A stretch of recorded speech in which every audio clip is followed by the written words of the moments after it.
할렐루야, 박원철 목사입니다. 오늘서부터 또 주말이 시작되죠. 한 주간이 얼마나 빨리 지나가는지. 기대라는 찬양입니다. 주 안에 우린 하나, 모습은 달라도 예수님 한 분만 바라네. 아주 많이 알려진 찬양인데 제가 한때 이 찬양을 보면서 그렇게 눈물이 나더라고요. 하나님 나를 통해 계획하신 일, 내가 부족하지만 이 부족한 입술로 찬양하게 하신 일, 주님 나를 통해 계획하신 일, 나를 통해 하실 일을 기대해. 오늘 이 찬양 부르시면서 여러분들도 부족하지만 우리가 주님을 찬양할 수 있도록 은혜 주신 것, 나를 통해 하실 일을 기대하는 마음. 환경은 어려워도 기대를 저버리면 안 됩니다. 주 안에 우린 하나, 모습은 달라도 예수 한 분만 바라네. 사랑과 선행으로 서로를 격려해 따스함으로 보듬어 가리. 주님 우리 안에 함께 하시니 형제자매의 기쁨과 슬픔 느끼네. 내 안에 있는 주님 모습 보네. 그분 기뻐하시네.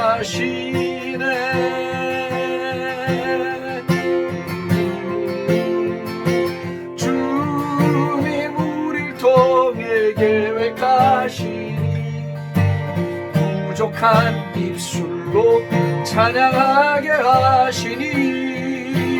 주님 우릴 통해 계획하시니 너를 통해 하실 일 기대해.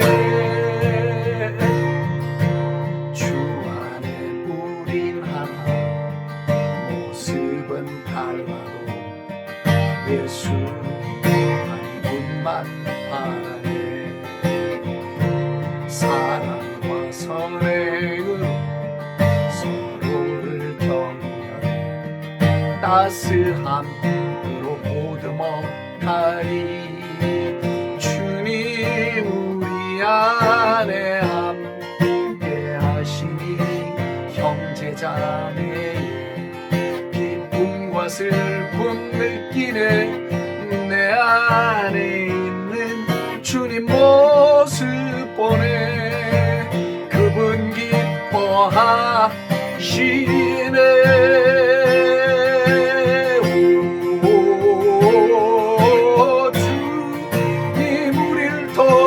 계획하시니 부족한 입술로 찬양하게 하시니. 주님 우리를 통해 계획하시니 너를 통해 하실 일 기대해. 주님 나를 통해, 주님 나를 통해 계획하시니 부족한 입술로 찬양하게 하시니. 주님 나를 통해 계획하시니 나를 통해 하실 일 기대해. 주님 나를 통해 계획하시니 부족한 입술로 찬양하게 하시니. 계획하시니 나를 통해 하실 일 기대해. 다시 한번. 주님 나를 통해 계획하시니 부족한 입술로 찬양하게 하시니. 주님 나를 통해 계획하시니 나를 통해 하실 일 기대해. 나를 통해 하실 일 기대해. 나를 통해 하실 일 기대해.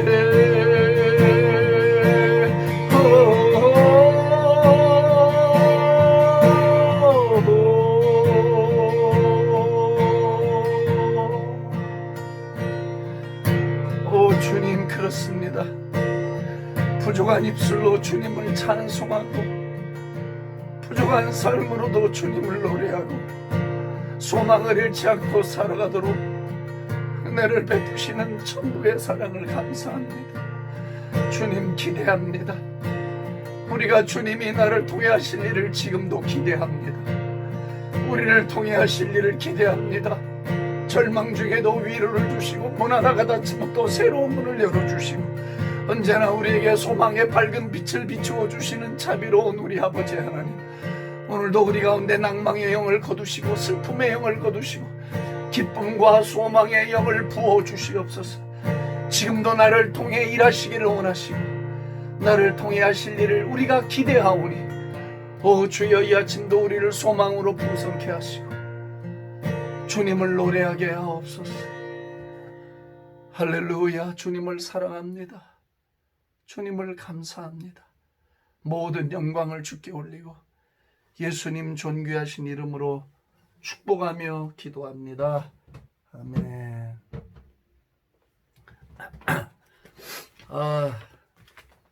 여러분, 가사가 너무 좋지 않아요? 주님 나를 통해 계획하신 일, 부족한 입술로 찬양하게 하신 일, 주님이 나를 통해 계획하신 일이 있어. 나를 통해 하실 일을 기대하는 거예요. 기대하십시오. 기대하십시오. 기대하십시오. 성령께서 여러분들의 마음속에, 심령 속에 기대의 영을 가득히 부어주시기를, Spirit of the Hope, 기대하는 마음을, 소망하는 마음을 가득히 부어주시기를 이 아침 축복합니다. 사실 아침마다 시편의 숲을 거니지만 또 이제 어느 땐가 또 다른 성경들 이곳저곳을 여행을 하겠죠. 설교자에게 있어서 15분, 20분이라는 시간은 결코 짧은 시간은 아닙니다. 삶의 진액을 빼내듯이 여러분들을 말씀 앞으로 마주하게 합니다. 일주일에 한 번 준비하는 설교는 이 모양 저 모양으로도 할 수 있겠지요. 날마다 베푸시는 은혜 없이 날마다 말씀의 진액을 짜내는 일은 거의 가능하지 않습니다. 그래서 사모해야 하고 삶이 녹아져야 하고 은혜에 붙들려 있어야 하고 주님을 경외해야 하나님께서 저와 여러분들에게 필요한 하늘의 양식을 내려주시고 하늘의 은혜를 부어주십니다. 오늘 시편 85편 13절까지인데요. 여호와여, 주께서 주의 땅에 은혜를 베푸사 야곱의 포로된 자들이 돌아오게 하셨으며 주의 백성의 죄악을 사하시고 그들의 모든 죄를 덮으셨나이다. 주의 모든 분노를 거두시며 주의 진노를 돌이키셨나이다. 우리 구원의 하나님이여, 우리를 돌이키시고 우리에게 향하신 주의 분노를 거두소서. 주께서 우리에게 영원히 노하시며 대대에 진노하시겠나이까. 주께서 우리를 다시 살리사 주의 백성이 주를 기뻐하도록 하지 아니하시겠나이까. 여호와여, 주의 인자하심을 우리에게 보이시며 주의 구원을 우리에게 주소서. 내가 하나님 여호와께서 하실 말씀을 들으리니 무릇 그의 백성 그의 성도들에게 화평을 말씀하실 것이라. 그들은 다시 어리석은 대로 돌아가지 말지로다. 진실로 그의 구원이 그를 경외하는 자에게 가까우니 영광이 우리 땅에 머무르리이다. 인애와 진리가 같이 만나고 의와 화평이 서로 입맞추었으며 진리는 땅에서 솟아나고 의는 하늘에서 굽어보도다. 여호와께서 좋은 것을 주시리니 우리 땅이 그 산물을 내리로다. 의가 주의 앞에 앞서가며 주의 길을 닦으리로다. 아멘. 고라자손의 시입니다. 어쩌면 자기 조상들이 모세를 반역하다가 그 리더십을 반역하다가 오래전에 땅이 갈라지면서 멸망하던 그 처참했던 가문의 역사를 기억하고 그걸 토양으로 삼아서 고라 자손들이 많이 시를 썼습니다. 기도문을. 아픈 과거의 반역과 배반, 슬픈 역사를 신앙으로 깊이 승화시켜서 그 후손들은 하나님을 향한 진실된 고백이 있는 그런 후손들이 된 것으로 보입니다. 여호와여 1절에 보면 주께서 주의 땅에 은혜를 베푸사 야곱의 포로된 자들이 돌아오게 하셨으며 주의 백성의 죄악을 사하시고 그들의 모든 죄를 덮으셨나이다 얘기합니다. 은혜를 베푸셔야 합니다.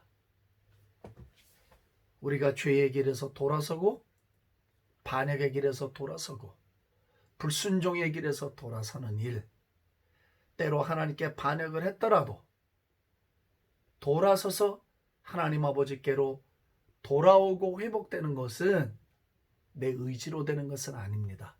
설사 내가 의지로 그것을 결단했다 하더라도 그것은 은혜가 있었기 때문입니다. 오늘 여호와여 주께서 주의 땅에 은혜를 베푸사 야곱의 포로된 자들이 돌아오게 하셨습니다라고 고백을 합니다. 은혜가 있어야 회개도 되고 은혜가 있어야 무슨 일이든지 됩니다. 은혜는 비와 같아서, 은혜는 새벽 이슬과 같아서 생명 그 자체입니다. 은혜가 없는 삶은 메마른 삶이고 은혜가 없는 삶은 척박한 땅과 같습니다. 은혜가 임해야 합니다. 바울 사도는 은혜라는 단어를 입에 달고 살았습니다. 시인들, 시편의 시인들은 은혜라는 말을 입에 달고 살았습니다. 은혜라는 말을 한마디로 딱 정의를 내리기는 참 힘든 말이에요. 왜? 그만큼 뜻이 깊어요. 폭이 넓어요. 은혜라는 말을 함부로 못 써요. 그리고 짧게 개념 정리하기도 어려워요. 가진 깊이가 너무 깊기 때문에 구원이란 단어 역시 그렇습니다. 그래서 오늘 아침에 여러분들하고 같이 나누고 싶은 건 은혜가 임해야 회개도 돼요. 이스라엘 백성들이 하나님의 은혜로 인해서 회복이 되잖아요. 포로된 땅에서 돌아와요. 물론 돌아와도 옛날의 영광을 회복하지 못했어요. 아마 그 영광은 종말이나 돼야 이제 하나님의 마음속에 있었던 이스라엘 향한 비전은 성취가 될 거예요. 아직은 미완성 작품이에요. 그러나 저 여러분들하고 나누고 싶은 건 뭐냐면은 죄악을 사했대잖아요. 주의 백성의 죄악을 사하시고 2절에 보니까 은혜가 있어야 사죄의 은총을 받아요. 은혜가 임해야 죄악도 회개가 되고 사죄가 임해요. 그러면 내가 뭐 회개하고 싶을 때, 내가 돌이키고 싶을 때 내 마음대로 되는가? 여러분 회개기도 한번 해보세요. 이게 되나? 안 돼요. 그게 내가 하고 싶을 때 되고 뭐 언제든지 원하면 회개가 되는가? 그러면 뭐 누구나 쉽게 다 회개하죠. 아니요. 회개는 그렇게 되질 않아요. 날마다의 삶 속에서 하나님의 은혜 아래 놓여 있어야 해요. 하나님의 은혜에 가까워야 돼요. 은혜에 젖어 있어야 하고 은혜와 친밀해야 해요. 은혜라는 수영장에서 발을 내리고 그 물을 먹고 마시는 삶이 계속 이어져 있어야 돼요. 그런 사람들은 회개가 쉬워요. 은혜에 접속돼 있기 때문에 마음이 부드럽고 심령이 하나님과 매우 가까이 있게 돼요. 성령님과 매우 민감하게 되어져요. 그래서 하나님이 원하고 원치 않는 것에 상당히 민감합니다. 그 회개가 쉽게 돼요. 평상시의 회개도 계속 해본 사람들이 정작 돌이켜야 할 회개의 시간에 회개가 됩니다. 회개의 기도가 깊은 곳에서 우러나오게 되지 입술이나 생각으로 회개하게 되질 않아요. 여러분 진짜 회개는 심령을 지진처럼 흔들면서 나와요. 회개할 때는 시원함도 있지만 두려움도 같이 나와요. 그 죄가 토설돼 나올 때 하나님이 기뻐하지 않는 것이 속 안에서 오물처럼 뱉어져 나올 때 그게 두려움과 기쁨을 동시에 가져다 줘요. 하나만 오질 않아요. 마치 성령님의 역사가 말씀으로 책망함과 동시에 위로를 같이 갖고 오시듯이 하나만 오지 않습니다. 여러분 조심해야 돼요. 그런 가르침을. 성령의 위로가 올 때는 성령의 책망도 같이 와요. 때로. 그래서 드러내고 치유하시는 거예요. 회개도 똑같아요. 속에 있는 게 토해낼 때 그것에 대한 분노, 부담감, 하나님 앞에 잘못했던 것이 두려움으로 나오면서 동시에 시원함도 같이 오는 거거든요. 왜? 오물이 나가니까 시원할 수밖에 없는 거죠. 주의 백성의 죄악을 사했어요. 무엇이? 은혜가. 그래서 은혜가 중요해요. 은혜를 사모해야 해요. 은혜를 귀히 여겨야 돼요. 은혜를 하찮게 여기는 사람은 삶에 하나님과 동행하는 것이 굉장히 어려워져요. 그래서 은혜를 귀히 여기고 은혜를 정말 가까이 하려고 애를 써야 하고 은혜에 젖어 있으려고 해야 해요. 그러면 회개의 때 회개가 되고 하나님이 베푸시는 그 사죄의 은총을 쉽게 받게 되는 거죠. 그럼 하나님은 왜 은혜를 베푸시는가? 회복시키기를 원하시니까. 이스라엘 백성 야곱의 포로된 자들을 돌이켰어요. 하나님은 회복시키기를 원해요. 우리가 그 자리에 머물러 있고 그 힘든 자리에 머물러 있고 그 죄악의 자리에 머물러 있고 그 구덩이에 빠져서 일생을 지내기를 우리 아버지가 원하지 않아요. 비록 불순종하고 범죄하여 그 자리에 빠졌다 하더라도 아버지의 마음은 건져내는 것이에요. 회복시켜 주시는 것이에요. 부활의 영을 부어서 회복시키는 거예요. 회복이란 단어와 부활이란 단어가 같은 단어예요. 살아나는 거예요. 심령이 소생되는 거예요. 소생과 부활이 같은 단어거든요. 이게 우리 아버지 마음이에요. 회복. 그러니까 뭐라고 그러냐면 하나님은 영원히 노하시지 않는다는 거예요. 5절에 보면 주께서 우리에게 영원히 노하시며 대대 진노하시겠습니까? 아닙니다. 우리 아버지는 그런 분이 아닙니다. 영원토록 화를 내시고 영원토록 징벌하시고 영원토록 벌여 두시는 그렇게 잔인한 아버지가 아니라 잘못하면 매를 대셨을지라도 상처를 싸매시고 우리의 죄의 대가로 치룰 일들을 치르게 하시면서도 아픈 마음으로 다시 끌어당겨서 아버지가 원하는 자리에 세우시려 하고 그 상처를 보듬어 안으시려고 하는 게 우리 아버지의 마음이라는 거예요. 아버지는 영원히 우리를 노하지 않아요. 믿습니까? 믿으셔야 합니다. 이게 우리 아버지의 마음이에요. 그런데 8절에 보시면 내가 하나님 여호와께서 하실 말씀을 들으리니 이게 돌아서는 사람들의 태도예요. 이게 은혜 있는 사람들의 태도예요. 다시 말씀드립니다. 은혜가 있는 사람은 어떻게 아는가 하면 펄펄 날뛰는 게 은혜가 있는 게 아니에요. 은혜가 있는 사람은 중심이 다르단 말이에요. 주여 말씀하옵소서 듣겠나이다. Oh Lord, you speak to me, then I will listen to you. 듣겠습니다. 귀로 듣겠다는 게 아니에요. 마음으로 듣겠다는 뜻이에요. 심령으로 듣겠다는 뜻이에요. 내 영이 듣겠다는 말이거든요. 듣겠습니다. 그게 무슨 말일까요? 들어서 방향을 바꾸겠다는 거잖아요. 들음으로 순종해서 과거를 청산하겠다는 거죠. 그 옛습관을 떠나오겠다는 거잖아요. 그 불의하면서 떠나오겠다는 거잖아요. 듣겠다는 자세 너무 중요하죠. 신앙은 자세의 문제예요. 은혜가 있는 사람들은 언제나 심령이 이와 같습니다. 그래서 주님이 말씀하실 때 그 대표적인 케이스가 다윗이에요. 다윗이 참 제가 볼 때 참 괜찮은 인물이었어요. 참 상당히 괜찮은 인물이에요. 그 생애를 보면 물론 잘못한 것도 있었지만은 다윗이 참 훌륭했던 사람이었다 저는 그렇게 봐요. 그가 왕이 되기 전까지 물론 사울에게 쫓긴 시간도 있었고 들에서 양을 치던 시간이 있었어요. 근데 다윗이 쓴 시편들을 쭉 읽어보면 그가 얼마나 깊은 은혜 속에 살았던 인물인가를 알게 돼요. 다윗을 함부로 평가하면 안 돼. 다윗은 정말 깊은 은혜의 사람이었어요. 그는 구약과 율법에 속한 사람이었을지라도 제가 다윗의 생애를 볼 때 그는 율법에 속한 자가 아니었어요. 그가 드린 예배를 보면 그는 확연하게 복음에 속해 있었던 사람이고 신약에 속해 있었던 사람이에요. 그는 알았어요. 모세의 예배가 아닌 다윗의 장막 예배, 성령의 예배, 신약의 예배를 드리고 있었거든요. 너무나 놀랍게도. 그렇기 때문에 다윗이 은혜에 충만하고 젖어 있었던 사람이었기 때문에 범죄했을지라도 나단 선지자가 와서 왕 앞에서 그 사람이 당신입니다. 나쁘고 악한 사람이요. 지적했을 때 다윗이 인간적으로 솔직히 그런 생각 할 수 있잖아요. 자식이 건방지게 속으로 내가 일구의 왕인데 저게 어디서 이런 마음이 들 수 있단 말이에요. 왜? 왕이란 자리가 그 당시 어떤 자리입니까? 생사 여탈권을 갖고 있잖아요. 생명 날리는 건 아무것도 아닙니다. 왕은 절대 권력입니다. 절대 권력. 그 당시만 해도.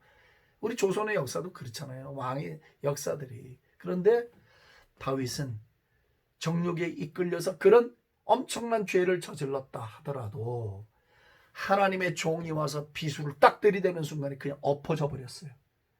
그리고 진하게 회개를 해요. 막 시편 51편 보면 다윗이 주의 성령을 거두지 마시고 나를 웃을조로 정결케 해주시고 막 그 새로워지기를 원하는 막 회개 기도를 다윗이 하거든요. 예?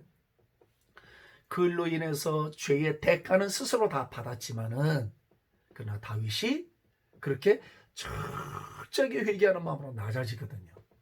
그 어떻게 가능해요? 평상시에 은혜에 젖어 있지 않은 사람이 그 회개가 됩니까? 안 돼요. 그렇기 때문에 다윗은 나단 선지자의 말에 굴복을 했고 하나님의 용서를 구했고 하나님은 다윗이 그렇게 기도하면서 아파하고 눈물을 흘리니까 그 죄악을 사하시고 그를 용서하시고 회복시켜 주셨어요. 저는 그래서 그 자세가 올바른 것이 참 중요하다. 그것은 은혜가 있을 때 좋은 자세를 가질 수 있어요. 은혜가 있을 때. 은혜로 일생을 참 길을 닦아오면